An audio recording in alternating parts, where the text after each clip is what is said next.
जय श्री राधे श्री वल्लभाधीश की जय हो, श्री गोसाई जी की जय हो, आज के आनंद की जय हो। जय श्री राधे। सब वैष्णवों को जय Shri Krishna. It's day 16, Varta 3 of the 252, Chacha Harivansh ji, and part 2 continued. Then she took out rice and tuar dal from her stock and has some fresh millet ground into flour. She carefully picked some leafy green vegetables from the first garden and gave it all to Chacha Harivansh ji, with the request that he prepare it. He did the cooking and made the offerings to Srinathji. After the appropriate amount of time for the offering had elapsed, he accepted the prasad and prepared plates for all of the Vaishnavas. All 5 of them took prasad together.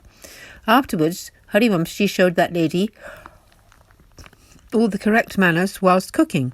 He then got ready to set off from there. The lady said, "I will not let you go right now. This village is full of bhils, a tribe of forest dwellers. Let them come here and I will send you with them. They will take you to the next town. I am the head of all these bhils. All around here is thick jungle full of dangerous animals. Wait for a while before you go, because you do not know the way. If you go by yourself, you will get lost or fall into difficulties. Let the bhil come here first. They will guide you on the correct path." Chachaji realized that she was speaking the truth and that her heart was very pure, so he stayed with her and cooked at her home for 3 days. During those 3 days, he taught her a lot about the ways of the path of grace.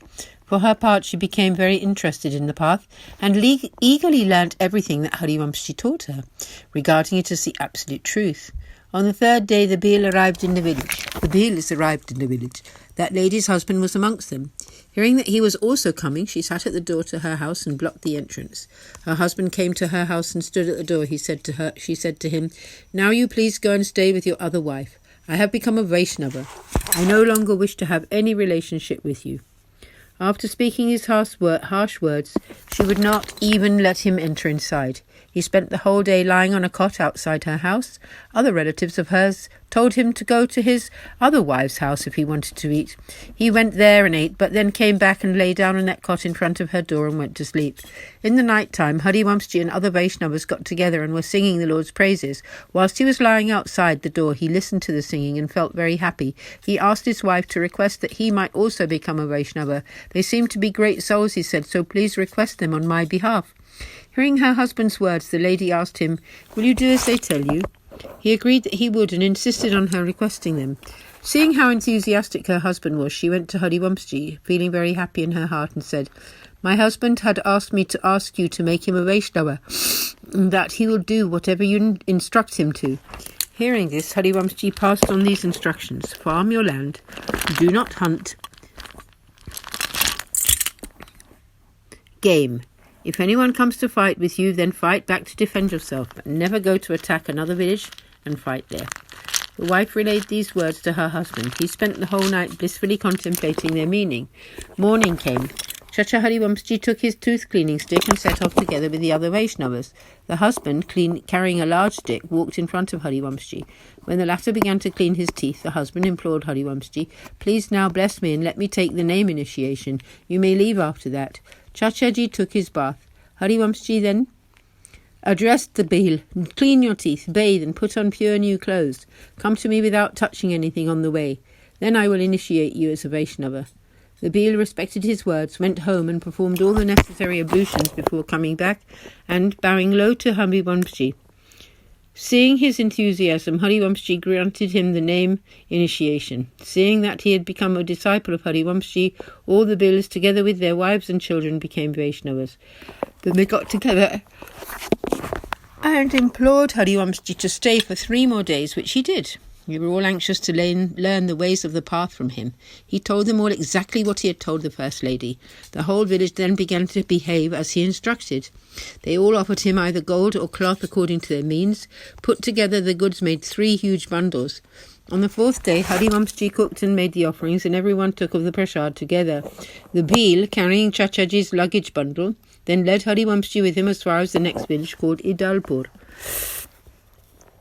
When Harivansh arrived there, the bhil took a receipt for the goods, asked permission, and then took his leave. After bowing low to Chachaji, he returned home. Thereafter that Bhil gave up everything else and farmed his land, keeping to the rules of Vaishnava behaviour. He only ate after offering everything to Srinathji.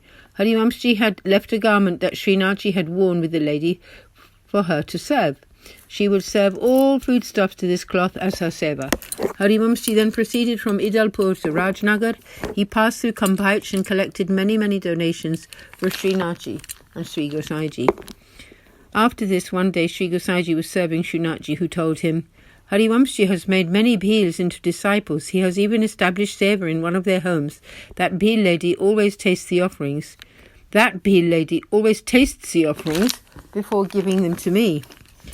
Here we learn that if someone offers anything to Srinathji with great love and taking the name of Sri Gosaiji, then he readily accepts it. Part 2 continued. Hearing these words of Srinathji's, Sri Gosaiji began to ponder upon them. After some days, Harivansh arrived and very happily had the sight of Srinathji and Sri Gosaiji. On completing his seva, Sri Gosaiji came down from the mountains and sat in his bed in the sands at the foot of Sri Giriraji. Harivansh came and bowed to him and told him all the events of his troubles. When he began to tell him about the Bhils, Sri Gosaiji recounted what Srinathji had said. Hearing from Sri Gosaiji what Srinathji had pronounced, Harivansh prostrated before Sri Gosaiji and, taking one Vaishnava with him, set off for the Bhil's village. He reached the Bhil lady's home after some days. All the Bhil people in the village were very happy to see him.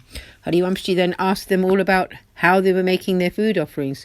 They told him how they were doing this. They said that when they offered salty items, they tasted them first to make sure the salt was neither extra nor lacking. Harivansh admonished them for this and forbade them to continue. He told the lady, if you first taste the offering, it becomes jutan, polluted by the touch of the saliva and the desire to enjoy it. How can you possibly offer jutan to the Lord? If you perform seva like this, it is wrong and offensive. The lady replied, we did not know this rule. From now on we will do as you say. Seeing the Bhil lady's innocence of heart, he stayed 3 months in her home. He taught her all the details of seva, as well as making sure that she and all the other Bhil homes were re-cleaned and then kept to strict rules of purity. He also taught her all about cooking and preparing offerings, how the offerings should be made. He told her what Srinathji had said. She was very happy to hear these words. In this way, through the auspices of Sri Harivansh, all those Bhils were accepted by the Lord. She became a highly accomplished Vaishnava. Bhav Prakash. At the time of Sri Ramji's appearance, this Bhilani was Shabari. She was the one who had famously offered jute fruits to Sri Ramji himself. She did this to make sure that he never ate any poisonous bug that might be in the fruit, holding in her heart the loving sentiment that Sri Ramji was a tender young man, and she wanted to make sure he never suffered any sadness.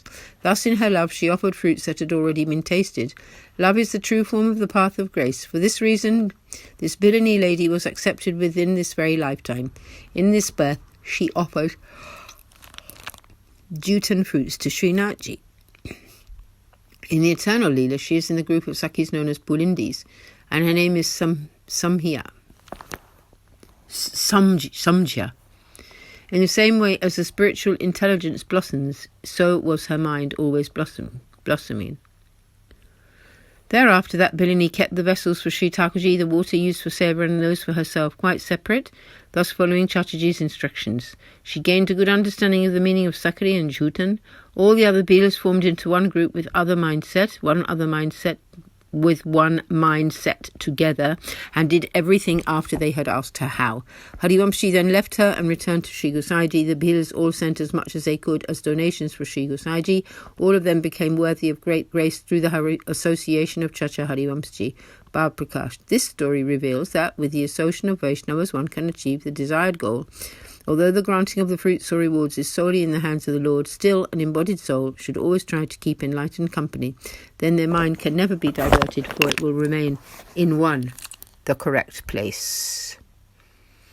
So we conclude our reading for today. Tomorrow we continue with the Varta of Chacha Harivansh, Varta 3 of the 252. Jai Shri Krishna, Sab Vaishnavan ko Sadar Saprem, Jai Shri Krishna, Shri Vallabhadhi ki Jai, Shri Gosaiji ki Jai ho, Jai Jai Shri Radhe.